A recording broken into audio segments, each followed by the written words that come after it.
Et bienvenue sur le Badass Business Podcast, le podcast dédié aux badass preneuses qui ont décidé de développer, qui ont fait ce choix de développer le business épique pour lequel elles sont vraiment venues, tout en étant pleinement elles, version premium. C'est parti!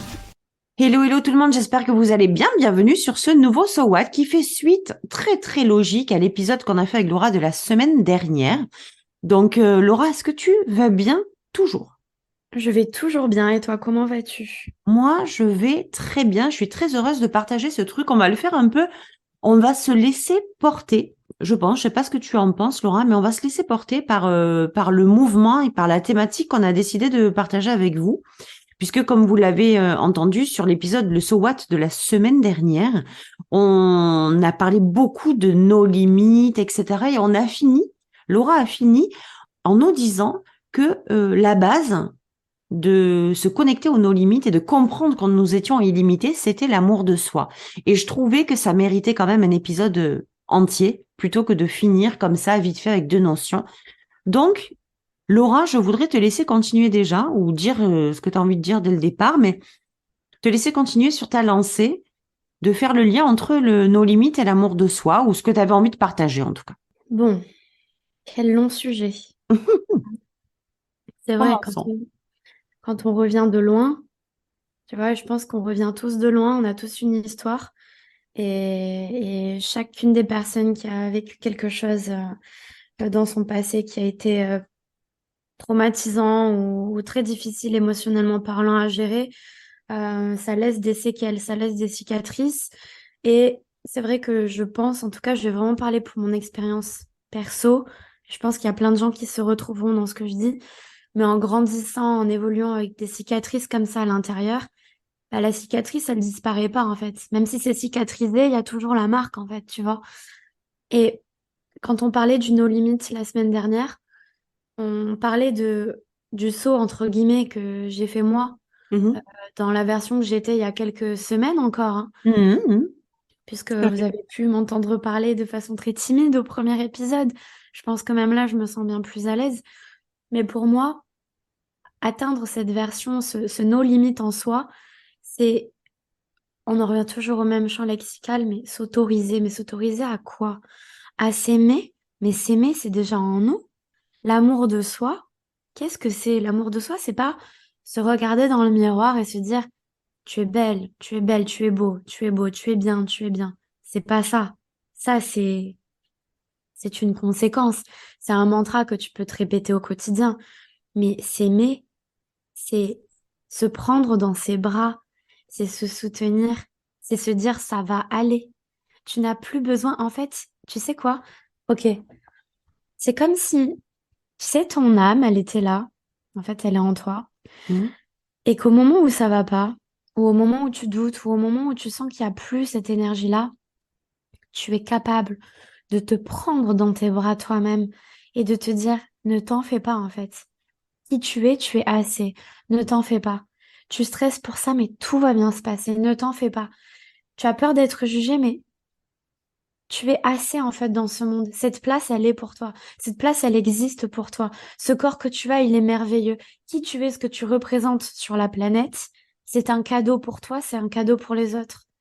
Et s'aimer, c'est plus une question de je dois apprendre à m'aimer au quotidien, etc. C'est tellement plus profond. C'est appuie sur le bouton on en fait. Il y a un bouton on au fond de toi. Tu peux faire tout ce que tu veux, mettre toutes les choses en place autour de toi, te répéter des mantras, te coller des étiquettes sur le miroir, j'en sais trop quoi. Mais s'aimer, c'est la décision aussi de te reconnecter à qui tu es toi en fait. Et comment veux-tu aimer le monde? Comment veux-tu aimer les choses à l'extérieur si tu es pas capable de ressentir cet amour déjà en toi? Tu vois? Comment veux-tu apprendre à recevoir l'amour si tu te le donnes pas à toi-même d'abord? Tu vois? Et le no limit, c'est engager ce point, cette espèce de vitesse, passer de la première, la deuxième à la sixième directe, mais en se permettant de s'aimer, s'accepter dans ton entièreté. Arrêter de se raconter des histoires au quotidien, non. Juste je m'aime. En fait, aujourd'hui, que tu le veuilles ou pas, je m'aime. Voilà. Que tu sois content ou pas, je m'aime. en fait. Que tu sois d'accord avec mes décisions, que tu sois d'accord avec ce que je fais, ce que je mets en place. Je m'aime et c'est comme ça et c'est pas autrement et ça changera plus. Voilà. Et il n'y a Mais plus rien qui peut t'atteindre. alors, tu sais, effectivement, je suis tellement d'accord avec toi. Et tout à l'heure, tu disais, quand ça va pas, être capable de se prendre dans les bras, de se dire, Mm. je m'aime, etc. Tu vois, de prendre soin de soi, de prendre. Mais c'est quelque chose qui, selon moi, c'est pas obligatoirement inculqué. C'est même pas dans l'éducation. Ah, mais c'est pas dans l'éducation. Quand tu parlais, Voilà. tu sais, j'essayais de revenir en arrière et de me dire, mais moi, à quel moment on m'a dit, quand j'avais pas la conscience, hein, à quel moment on m'a appris à me dire, aime-toi, tu vois? Parce que quand tu disais, prends-toi dans le canapé, tiens, prends-toi dans les bras et tout ça, et dis-toi, je m'aime, et j'avais envie de dire, je m'aime, et surtout, ne t'inquiète pas, je suis là. Je suis là. C'est-à-dire que même cette notion d'amour, elle a besoin fondamentalement d'être intégrée dans l'être. Je suis là. Et je suis. C'est tellement, ça là, c'est des bases, c'est la base, je vous le dis mes amis, c'est la base de n'importe quel succès que vous avez envie de réaliser. On a tellement charbonné, on a tellement été dans le faire, je dois faire ça, je dois faire ceci, il faut que je le fasse, comment je dois faire, tu sais, toujours ce truc qui te met bien la pression. Lâchez-vous la grappe et écoutez juste ce qu'on vous dit aujourd'hui, parce que là, non seulement je le dis avec mon cœur, mais avec beaucoup de canalisation, avec beaucoup de, on dirait qu'il n'y a pas que nous. Tu vois, aujourd'hui, là, je sens qu'il y a un bon souffle des guides qui vient se coller à nous pour nous faire cet épisode ensemble. Et ouais, et ce je suis là, ne t'inquiète pas, si vous êtes capable de vous le dire à vous, moi c'est un truc, mais tu sais, combien d'années, plus de mois, plus de semaines, plus de jours ont passé avant que je sois capable de me dire, je suis là. Même pas Tu je te le dis m'aime, au hein. quotidien? Tu te le dis au Aujourd'hui, je quotidien? suis là. Ah ouais, aujourd'hui, j'ancre le je suis là. Pour moi, c'est fondamental. C'est Et quand tu en parlais, j'étais en train de remonter le temps, tu sais, pendant que tu expliquais au début. Et c'est ce que je te disais, à quel moment ah, on nous apprend à aimer les autres. Qu'on les aime ou qu'on les aime pas, on doit les aimer.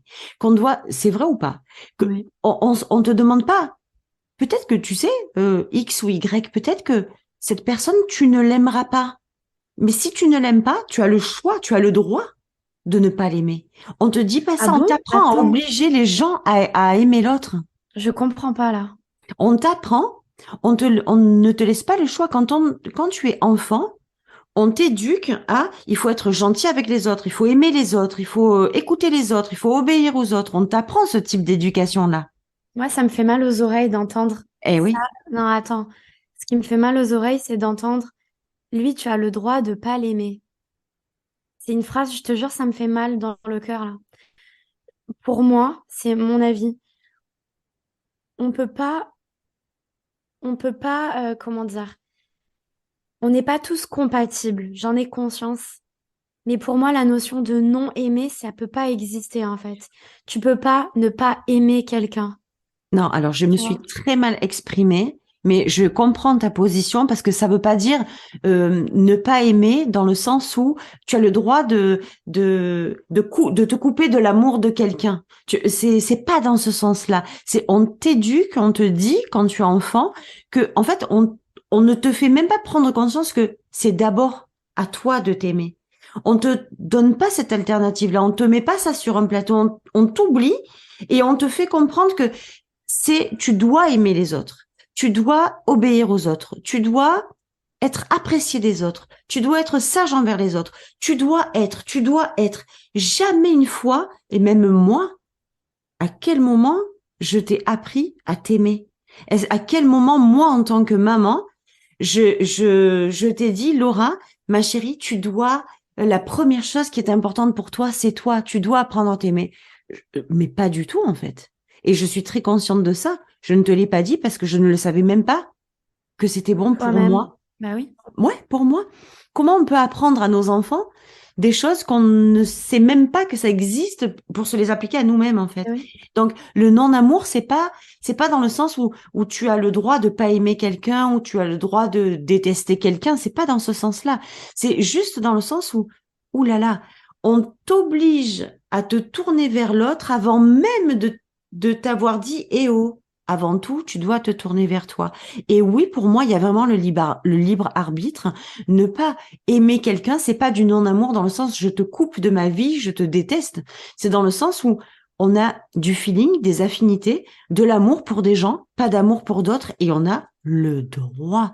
On a le droit de pas ressentir le même amour pour les uns et pour les autres. Ça ne veut Ah, bien certainement sûr. pas dire qu'on ne doit pas aimer les gens. Tu vois, c'est dans ce sens-là que Mm. je le disais. Après, moi, là aussi, où je suis entièrement d'accord, c'est que si l'adulte n'est pas au courant de cet amour de soi, on peut pas le donner à un enfant, c'est évident. Mais là, on va parler des adultes, du coup, pas Mhm, des enfants. Aujourd'hui, les gens qui nous écoutent et nous-mêmes, on est tous adultes. Donc, en fait, aujourd'hui, on a ce recul et on a cette intelligence et cette sagesse, malgré tout, de vouloir apprendre plus à se connaître soi et à entrer dans ce chemin pour, tu vois, pour nous rendre une vie plus saine, plus douce, tu vois, ouais. plus agréable. Mhm, Et se couper de ça, c'est un peu s'infantiliser, c'est dommage. C'est dommage d'avoir des clés aussi belles, des clés aussi puissantes, des clés aussi divines et ne pas s'autoriser à les vivre alors qu'on les connaît. Et je pense que des fois, on les fuit parce qu'on se dit que, alors, soit c'est pas réel, il y a beaucoup de personnes qui préfèrent d'abord voir pour y croire, tu sais, comme dans la manifestation. Et il y a d'autres personnes aussi pour qui euh, ça n'existe pas. Ça n'existe pas parce que ces adultes qui étaient enfants avant n'ont pas eu l'exemple de ce que c'était l'amour. On leur a pas expliqué que c'était des personnes qui méritaient d'être heureuses, c'était des personnes qui pouvaient se voir dans le miroir et s'accepter telles qu'elles étaient, etc. Tu vois? Et aujourd'hui, en tant qu'adulte, après, on a toujours le choix. On peut rester dans cet enfant intérieur. On a le droit aussi d'y rester. Mais quel dommage d'y rester. Quel dommage de pas mhm. prendre cette décision pour soi-même et se dire, OK, ce chemin, il a jamais fonctionné pour moi, tu vois, de façon neutre, hein, encore une fois, sans le juger. Mais je vois que ce chemin que j'ai entrepris depuis des années, il a jamais fonctionné pour moi. Autant tenter quelque chose que je connais pas. Peut-être que cette fois-ci, ce chemin-là, il va fonctionner pour moi, tu vois. Ah, tu risques rien d'aller dans ce chemin de l'amour de soi. Il t'arrivera rien. Et tu vas pas écrouler un monde. Voilà, c'est peut-être dire au revoir à un passé. Mais alors du coup, la question c'est, est-ce que ton passé fait qui tu es aujourd'hui? Est-ce que tu t'y accroches de peur de perdre ton identité? Mais la question pour aller plus loin, c'est quoi ton identité? Et si ton identité, ta flamme, ta divine graine, tu vois, la graine du départ, c'était l'amour. Et si tu t'y connectais pour peut-être te connecter enfin à toi, tu vois?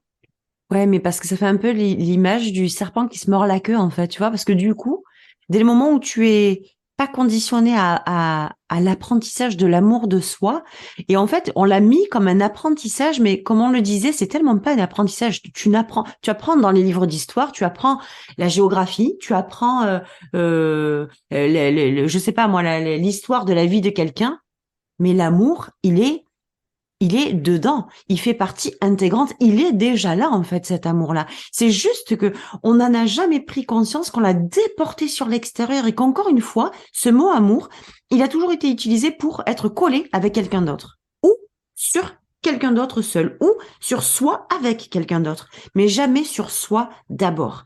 Et moi, c'est ça que j'adore parler d'égoïsme positif avec cet amour de soi inconditionnel pour soi que moi j'ai mis des années à comprendre, mais sincèrement, hein, les amis, je vous assure, j'ai mis des années à me dire, mais quand est-ce que tu vas t'aimer en fait? Entendez bien la question. Ça veut dire que j'avais conscience qu'il était temps que je m'aime, j'avais conscience que l'amour de soi était à l'intérieur, mais regarde cette question comme elle partait à l'extérieur. Quand est-ce que tu vas enfin t'aimer? Et c'est une question, elle est chelou comme question quand même. Et la réponse, elle est super difficile à trouver. Parce que mis à part, ben, quand tu auras pris la décision, mais ça, on ne prend pas la décision de s'aimer. Normalement, on s'aime déjà depuis toujours. C'est juste que l'amour a disparu. Tu vois? L'amour est déjà là. C'est juste qu'on n'en a pas conscience ou qu'on n'a pas été connecté. Moi, en tout cas, de ma perception, de mon expérience, je n'ai pas été connectée à l'amour de moi. Et là, je projette pas la responsabilité sur les parents ou sur quoi que ce soit. C'est juste parce que eux non plus n'ont pas été connectés à l'amour d'eux-mêmes. Moi, j'ai une question à te poser. Ouais. À partir de quand et à partir de quoi, qu'est-ce qui s'est passé pour que tu commences à t'aimer? Qu'est-ce qui s'est passé? Quel a été le déclic? L'épuisement intérieur de toujours aller chercher le perfectionnisme, par exemple. Tu vois, ça fait partie du chose. Euh, J'étais pas assez bien. Je ne méritais pas. Et puis j'ai cette blessure d'abandon qui est phénoménale quand même, avec laquelle j'ai fait la paix il y a très peu de temps, mais qui ne m'a pas. Alors, c'est étrange parce que ça ne m'a pas empêché d'avancer. J'ai navigué avec. Elle a gravité autour de moi et moi autour d'elle. Donc, c'est pas vrai que ça m'a empêché d'avancer. Mais quand même, toujours, tant que j'avais pas. En fait, il s'agissait pas de guérir ma blessure d'abandon, mais il s'agissait que je fasse, que je rompe, que je coupe les ponts avec elle pour me dire c'est ok, elle est là, mais je ne lui donne plus suffisamment de pouvoir pour qu'elle m'empêche de m'aimer. Et l'abandon, c'était quoi? C'était parce que j'ai toujours, d'ailleurs, maintenant on peut le dire, quoi, y a pas de problème. J'ai toujours eu la sensation que je n'avais pas ma place, que je n'étais pas aimée dans ma famille, avec mon père, avec ma mère. Je n'ai pas ressenti l'amour. Je n'ai pas été connectée au ressenti de l'amour. Ça ne veut pas dire qu'ils ne m'aimaient pas. Ça veut dire que la façon dont ils ont développé leur amour à mon sujet n'était pas du tout en harmonie avec ce que je pensais moi de l'amour ou de l'amour que peut avoir un enfant. Je comprends, mais regarde-moi. Vous m'avez éduquée dans un cocon plein d'amour et Mhm, pourtant je m'aimais pas non plus. mhm. Parce qu'il Tu vois? y a d'autres projections qui ont été faites. Ouais, mais L'amour pour te est dire, là. au final, c'est même pas au final, si on regarde, on a deux exemples complètement différents, et Tout alors à carrément fait, à l'opposé, tout à et fait. finalement, on a vécu la même chose. Donc, oui, ça dépend de plein de choses, effectivement, mais je pense que ça dépend de nous-mêmes après aussi, tu vois. Eh ben En moi je pense, grandissant, bien sûr. eh ben pardon de t'avoir coupé. Moi je pense que ça vient toujours d'une raison extérieure à partir du moment où on n'a pas conscience, où on n'a pas donné la conscience à l'enfant. Alors, nous, on va parler d'adultes là, mais où on n'a pas conscience que l'amour de soi, ça commence par soi. Ça a été quoi le déclic? En fait, t'as mis quoi en place pour t'aimer, en fait? Quel a été le déclic et qu'est-ce que tu as mis en place, toi, à partir de quand tu as appris à t'aimer? À partir du moment où j'ai compris que c'était moi qui devais brancher la prise de Mm. l'amour de soi, de me reconnecter à mon amour de moi, à partir du moment où j'ai renoncé aux attentes ultra élevées parce que qui j'étais ne me permettait pas de m'aimer, parce que l'image que je me renvoyais à moi-même n'était pas celle de l'amour. Donc, en fait, je me voyais. Par exemple, je vais te prendre, je suis pas du tout moi mantra miroir, je m'aime dans le miroir. Alors c'est pas du tout ma cam, hein. Mais euh, quand je voyais quelqu'un que je n'aimais pas, Mm. pas même pas physiquement, que je n'aimais pas, je ne ressentais pas d'amour pour la personne que je voyais. Donc il y a quand même à un moment, il faut se poser les bonnes questions, quoi. Qu'est-ce que c'est qui fait que? Donc il y avait, je n'étais pas digne d'être aimée. En fait, ce que je pensais de l'extérieur, d'accord, j'étais pas digne d'être aimée par mes parents, je méritais pas d'être aimée puisque on me faisait ça, ben ça sous-entendait que je ne méritais pas d'être aimée. Donc en fait, ce que j'employais, ce que j'avais matérialisé et compris de l'extérieur, je me l'appropriais et j'en faisais mon histoire personnelle. Donc je reproduisais ce qu'il y avait de l'extérieur, je l'ai reproduit à l'intérieur. Toi, tu n'as pas du tout la même histoire que la mienne, mais regarde, la finalité, c'était quoi? C'est tu as reproduit à l'intérieur ce qu'on t'a fait vivre à l'extérieur, Oui. de la même façon. Après, attends, si t'es pas d'accord, je te laisse réagir, hein. Non, parce qu'en fait, je pense que on est des milliards sur cette planète et à chacun son histoire, chacun a, tu vois ce que je veux dire? Chacun a son point de vue, chacun a son, a son panel. d'expérience et de comment, de perception.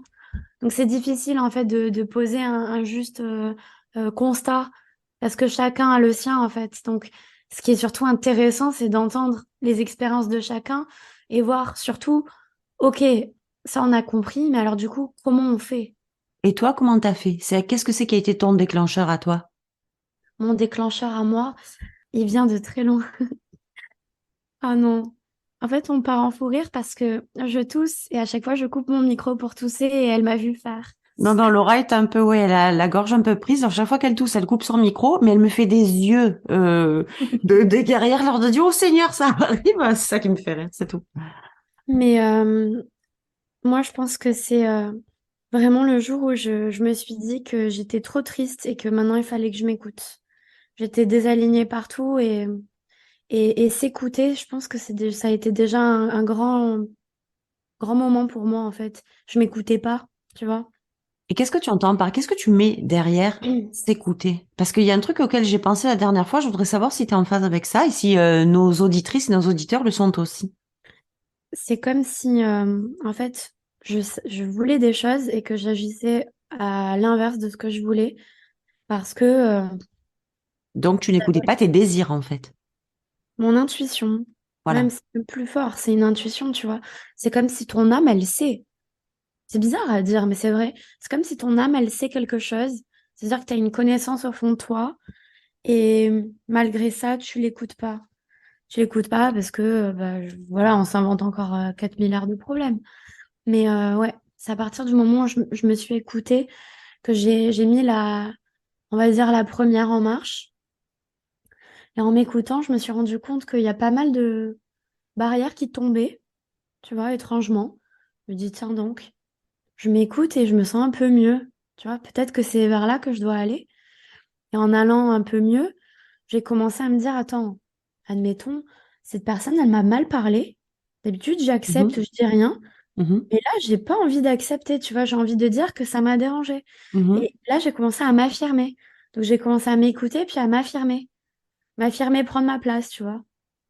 Et en m'affirmant, je me suis dit, tiens, dans le milieu professionnel, je me cache toujours. Et j'ai peut-être commencé à m'affirmer aussi dans ce milieu-là, tu vois. Et est-ce que, Et pardon, est-ce que tu te cachais parce que tu manquais d'amour de toi? bah, complètement, Mhm, complètement. Tu te caches parce que tu veux pas revivre ce que t'as vécu dans le passé. mhm. Et il faut qu'on arrête de s'accrocher aux choses du passé. Le passé, il est là pour nous apprendre. Et c'est ça C'est aussi. des leçons, en fait. Faut pas le voir comme un ennemi. Ton passé, ta famille, ce qui t'est arrivé, c'est pas des ennemis, c'est des leçons. On est venu expérimenter des choses. Donc, faut comprendre. Tu vois, c'est le chemin, en fait. On peut pas nier ça. Je vais raconter l'histoire parce que la semaine dernière, j'ai dit je vais vous raconter une histoire hallucinante, Ouais. etc. Et c'est important peut-être que je le dise parce que sinon ils vont me dire ouais, tu l'as pas dit, machin.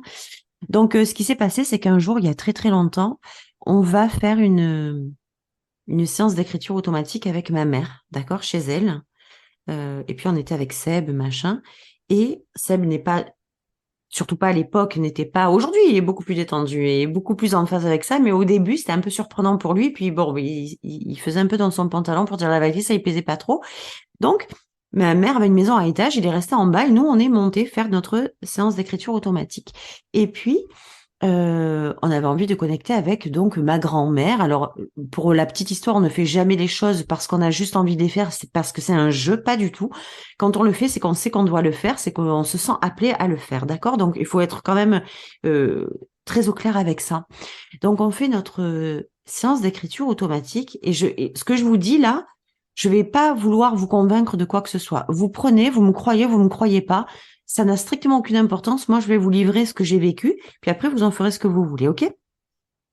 Puis on monte avec ma mère, on fait ça, et puis ma grand-mère, on fait cette séance, et puis elle m'écrit là-haut, au premier étage de cette maison, que l'amour est plus fort que tout. D'accord?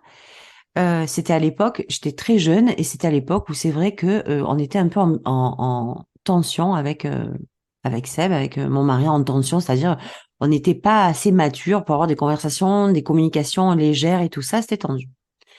Donc, et elle m'écrit ça, l'amour est plus fort que tout. Nous descendons, on termine la séance, on descend au rez-de-chaussée et je vais pour partager l'expérience avec Seb quand même. Je voulais lui raconter ce qui s'était passé. Et puis, pas de Seb dans le salon, disparition de l'homme, ma foi.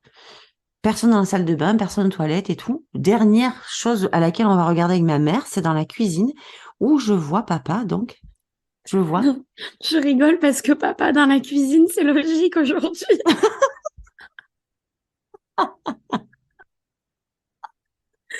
C'est Alors, fini. ça se passerait maintenant, je serais allée tout de suite voir dans la cuisine.